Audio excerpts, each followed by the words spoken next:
Hello friends, in the earlier class we have seen what are DPSP article by article. Now we'll see that how the government has ensured them to the citizens. So from time to time government is making some laws so that the aspirations what were enshrined in DPSP were able to give to the citizens of India, people of India.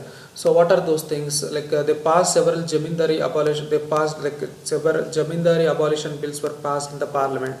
Banks were nationalized so that equal access to the economy is given to everyone, and enacted numerous factory laws so that it made the provision of like better like environment at the workplace, and they fixed the minimum wages, and cottage and small industries were, this was a Gandhian vision, cottage and small industries were promoted, and so that and provisions for reservation for the upliftment for the scheduled caste was given. And also directive principles included the right to education, formation of panchayat raj institutions, this is very important, panchayat raj institutions, and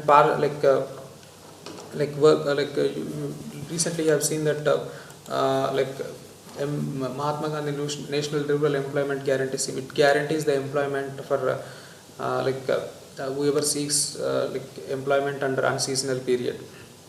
So that is a partial right to work, and they also included a midday meal scheme so as to take care of early childhood and to promote education under the age of 6 years.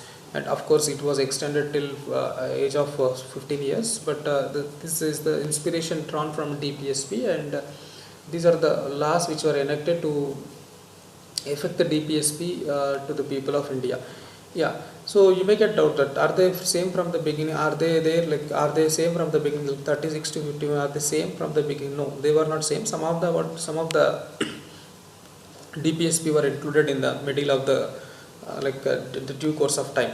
So by the 42nd Amendment Act, that is in 1976, the 4 new DPSP were added to the Constitution.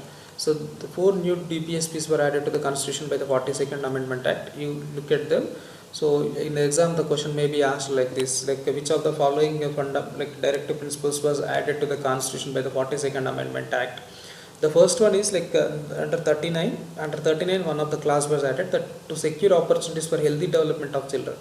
So it has talked a lot about the children, and one of the thing is to secure opportunities for healthy development of the children. And it also should see that the promote of equal justice and to provide free legal aid to the poor, that is under Article 39. So equal justice and free legal aid, that is for the poor, under 39, Article 39A.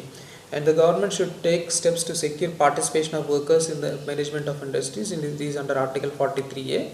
And it has also said that government should give it should take steps such as steps that it should safeguard the forest and wildlife of the country, so that environment will be improved. So these are the 4 directive principles which were added to the Constitution by the 42nd Amendment Act. And then again there was a 44th Amendment Act, and which has included one more thing, that is income inequality, status and facilities and opportunities. This was added by the 44th Amendment Act. And 86th Amendment Act 2002, this is very very important. This Article 45, whatever Article 45 was there, so this was changed, the subject matter in Article 45 was changed by the 86th Amendment Act in 2002. Here it is said that child care and education for all children until they complete the age of 6 years. So earlier it was like this, the child care and education for all children until they complete the age of 14 years. But from 6 to 14 years children were included as a right in the fundamental right to education for the age between 6 to 14 years. It was included as a fundamental right, and this was given in fundamental rights. And the remaining 0 to 6 years, that was kept here only by the 86th Amendment Act 2002. And this 86th Amendment Act, because of this act, one more thing was came into picture, that whatever the free education, child and education for children until the complete age of 6 years, and in fundamental duties, it is a responsibility of the parents to see that children get educated. That was also included by this 86th Amendment Act only. This 86th Amendment Act is also very important. And the latest one to be added is by 97th Amendment Act in 2011, that is promotion of cooperative societies. This was added under Article 43B. So remember there were 4 amendments. So what is 42nd? By this 4 new DPSP were added, and 44th Amendment Act 1 DPSP was added, and 86th Amendment Act and 1 new DPSP was added, not clearly added, it changed the subject matter. And the 97th Amendment Act, the cooperative society were included. Yeah. So the important directive principle, see these directive principles, what we say is we classify them into 3 parts. One is socio-economic principles, and second one is Gandhian principles, and the third one is liberal principles. If the like by looking at the principle like DPSP, if it is like socialistic in nature, we say that it's a socio-economic principle. And if it is a vision of the Gandhi, like it tries to fulfill the vision of Gandhi, then it is called a Gandhian principle. And if it tries to, it seems very liberal in nature thinking, and that then we say that liberal principles. We see that what are the socio-economic principles. Under the Article 39, we have seen that state should provide means of livelihood to all citizens, and should prevent concentration of wealth, and to secure equal pay for equal work for men and as well as women, to ensure a decent standard of living and leisure for all workers, and to provide necessary opportunities and facilities to children and to youth to prevent their exploitation. This seems very socio-economic in nature. So these DPSPs under Article 39 guarantees that social principles. And under Article 39, to promote equal justice and to provide free legal aid to the poor. This is again seems social. And Article 41, to make efforts to secure the rights to work, education and poor assistance in case of unemployment and sickness. These are the principles which are based on socio-economic principles. And Gandhian principle, these are based on Gandhian ideology, at what Gandhi believed, what Gandhi dreamt, that the constitution makers thought of giving some inputs into Gandhian principles. So these are, we can clearly say that the establishment of village panchayat, the promotion of cottage industries, the promotion of educational economic interest, the prohibition of intoxicating drugs and drinks, the prevention of slaughter of cows and calves and other milch cattle. See here, the prevention of, this is not a fundamental right. I'm again making it clear, this is not a fundamental right to be enforced by the court. This is the directive principles of state policy. The state should keep it in mind, but these are not enforced by the court.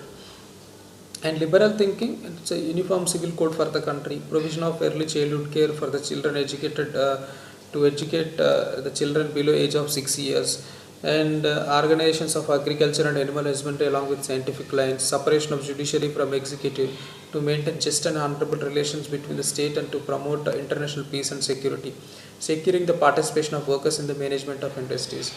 So these are based on liberal principles. So there are 3 principles: socio-economic principles, Gandhian principles and liberal principles. Remember, this Gandhian principles is very important. In the exam you may be asked which of the following is a Gandhian principle, which of the following is not a Gandhian principle. So we'll see the classes, we'll see the questions in the next class. And then what is the difference between the fundamental rights and the directive principles? See friends, fundamental rights are very negative in nature, but whereas directive principles are positive in nature.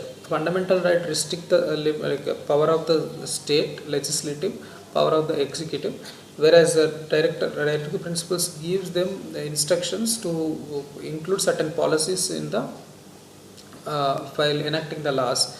And directive principles required to be implemented by legislation, and this directive principle, it's a duty of the state to implement. State means state government or central government, it's a duty of them to implement directive principles, whereas fundamental rights are already provided in the constitution. This were, so you need not again, state need not go for making a law to give fundamental rights, affect the fundamental rights. And directives are not enforceable in courts, but they are justiciable, but whereas fundamental rights are enforceable by the courts. In case of any conflict between the fundamental rights and directive principles, the fundamental rights was given priority. And fundamental rights have legal sanctions, whereas DPSP have moral and political sanctions.